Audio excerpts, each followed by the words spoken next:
divide 720 by 4 in a long division method. 4 times 1 is 4. On subtracting, we get 3. So this 3 is less than 4. So we put down these 2 and it is 32. 4 times 8 is 32. On subtracting, we get 0.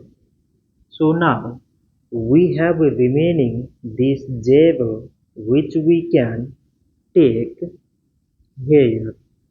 So 720 divided by 4 is 180. So this much for today and thanks for watching.